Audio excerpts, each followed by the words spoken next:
Hello guys, let's make biryani with ആപ്സിന്റെ. അതിനു മുന്നേ മദ്യപാന ആരോഗ്യത്തിന് ഹാനികൾ.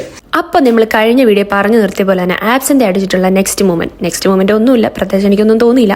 നമ്മൾ അടുത്ത സാലഡിനുള്ള പരിപാടികളൊക്കെ കിടക്കുമായിരുന്നു. അതിൻ്റെ കൂട്ടിൽ ചിക്കൻ ഫ്രൈ തയ്യാറായിക്കൊണ്ടിരിക്കുന്നുണ്ട്, പിന്നെ ഫ്രൈഡ് ഒണിയനും തയ്യാറായിക്കൊണ്ടിരിക്കുന്നുണ്ട്.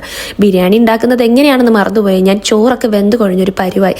എന്നാലും കഴിക്കാൻ ഞങ്ങൾ മാത്രമല്ലേ ഉള്ളൂ എന്നുള്ളൊരു ആശ്വാസത്തിൽ എങ്ങനെയൊക്കെ അങ്ങ് ഉണ്ടാക്കുകയായിരുന്നു. രണ്ടാമത്തെ പെഗ് ആപ്സിൻ്റെയിലൂടെ എൻ്റെ കാര്യങ്ങൾ കയ്യിൽ നിന്ന് വിട്ടുപോകുന്ന അവസ്ഥയായി. എന്നാലും അതൊന്നും പുറത്തു കാണിക്കാതെ സ്ട്രോങ് ആയിട്ട് നമ്മൾ നിൽക്കുക. ആദ്യം കുറച്ച് സമയം എടുത്ത് തീർക്കാമെന്ന് വിചാരിച്ച ബിരിയാണി പിന്നെന്തേ തീരാത്തേ എന്നുള്ളൊരു വിഷമായിരുന്നു എനിക്ക്. എന്നാലും ചിക്കൻ ഫ്രൈ സൈഡ് ആയതുകൊണ്ട് തന്നെ ആപ്സിൻ്റെക്ക് ടച്ചിങ്സ് ആയിട്ട് ചിക്കൻ ഫ്രൈ യൂസ് ചെയ്തുകൊണ്ടേ. എനിക്കിനി കുടിക്കാൻ ഒന്നും വേണ്ടെന്ന് പറഞ്ഞ ഫ്രണ്ട് ദ വേസ്റ്റ് ഗ്ലാസ് എന്ന് പറഞ്ഞ് ഒരു ഗ്ലാസ് അടുത്തേക്ക്. ഒഴിവുവേളകൾ ആനന്ദകരമാക്കാൻ ചിക്കൻ ഫ്രൈ നമുക്ക് യൂസ് ചെയ്യാം. പിന്നെ ഇവിടെയൊക്കെ പഠിക്കാൻ വിട്ടത് അവിടെ പോയി കുടിച്ചു കുത്താടി നടക്കാനാണെന്നുള്ള അപ്പാപ്പന്മാരുടെയും അമ്മാമ്മമാരുടെയും കമന്റുകൾ ആദ്യമേ നിരോധിച്ചിരിക്കുന്നു.